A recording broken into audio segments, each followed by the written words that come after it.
Well, here's what we have learned. We have learned from a Treasury official I spoke to who did not want to talk on the record but was authorized to speak to me. What they said is that the Obama administration, the Treasury Department, did actually raise the concerns and effectively pushed to have that clause put into this. Why? They say it is because they were concerned that the Treasury Department and the government would be sued if they prohibited companies like AIG from giving bonuses because the contract was already in place. What I was also told was that this was a back and forth between the Treasury Department and aides to Banking Chairman Chris Dodd, and that in the end, what the Treasury Department says is that they didn't actually explicitly ask for this clause, but that because they raised the concerns, the response from Senator Dodd's office was to put this clause in and effectively say that AIG and other companies who've already had their contract, that they would have to continue to pay their bonuses. Now, we asked Senator Dodd's office for a response to this, and we have something quite unusual and rather extraordinary. We actually have Senator Dodd with us right now. He wanted to come on live and respond to this because, Senator Dodd, first of all, thank you for joining us. That's not so extraordinary. This is an extraordinary moment because I just want to actually point out to our viewers that our producer, Ted Barrett, asked if you knew anything about this clause being put in just yesterday, and you said that you didn't. You said you can't point a finger at somebody who offered a change at all, but the Treasury Department is saying that it was at their behest or their concerns, but your staff actually did do this. Well, listen what happened here. We wrote the language in the bill to deal with bonuses, golden parachutes, excessive compensation, executive compensation. That was adopted unanimously by the United States Senate in the stimulus bill. That's what I would have liked to see maintained in the bill.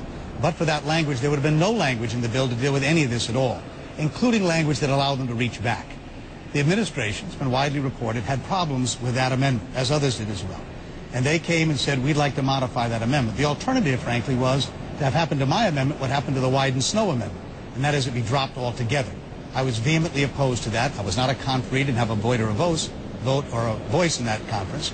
And so we agreed to the modification. However, the date is modified by saying the Secretary, if there are any provisions dealing with bonuses that are inconsistent with the TARP or contrary to public interest, they ought to be allowed to reach back. It's on that clause that the administration is now reaching back. So the modification occurred. It was at their suggestion. We wrote it together at the time, obviously, a month and a half ago. But again, I want to make the point. There were many who were highly critical of the Dodd Amendment on executive compensation, excessive compensation. I find it ironic that the very people who were critical of me putting that bill in a month and a half ago are now being critical, saying we went too far. That may be true. Not far enough. I know Wolf has some questions, but if I could just follow up just on this point.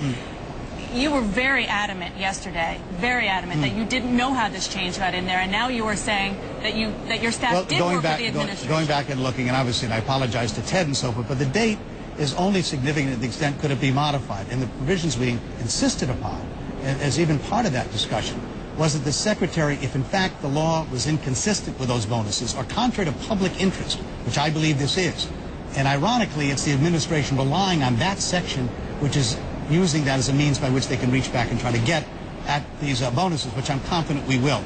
So I'm very proud of the fact we wrote the language. Had we not written it, it wouldn't be debating with everyone. But you did agree to modify this, to put that clause in. The alternative was losing, in my view, the entire section on executive excessive compensation. Given the choice, this is not an uncommon occurrence here, I agreed to a modification in the legislation, reluctantly. I wasn't negotiating with myself here. I wasn't changing my own amendment. I was changing the amendment because others were insisting upon it. Okay, I'm going to toss it over to Wolf. I know he has questions. All right, Senator Dana, thank you. But Senator, I think a lot of our viewers remain still a little bit confused, some of them pretty confused. What I want to play for you, I want to give you a chance to clarify precisely what's going on. This is what you told our congressional producer, Ted Barrett, only yesterday. Listen to this.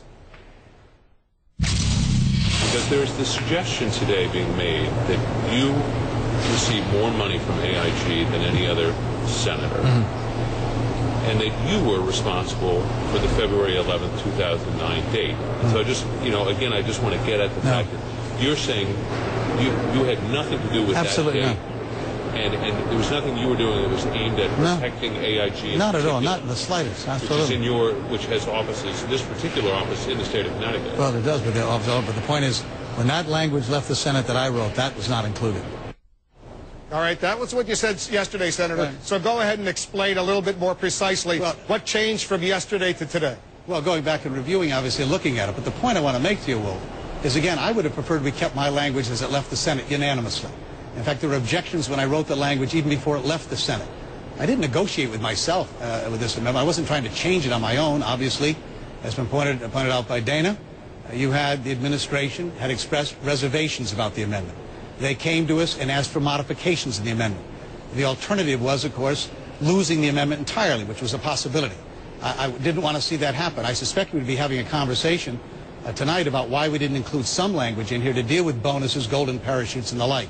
It's not uncommon for these modifications. I don't believe anyone had any idea, I certainly didn't, that a month and a half later from February we'd be sitting here talking about AIG and the bonuses that they're receiving for their retentions, these $165 million. So that was never a part of the consideration. And again, I apologize if I had some confusion about whether or not we wrote it exactly, but I didn't write it at my own behest.